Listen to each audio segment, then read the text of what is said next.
உங்களுக்கான இன்றைய வாக்குத்தத்தம். காட்டு புஷ்பங்கள் எப்படி வளருகிறதென்று கவனித்து பாருங்கள். அவைகள் உழைக்கிறதுமில்லை, நூற்கிறதுமில்லை.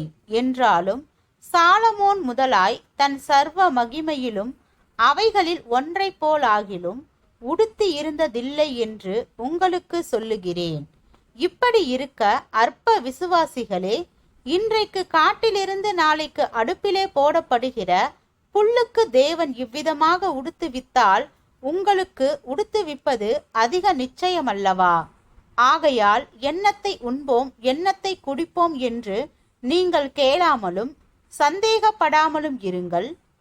லூக்கா 12வது அதிகாரம் வசனம் 27, 28, 29.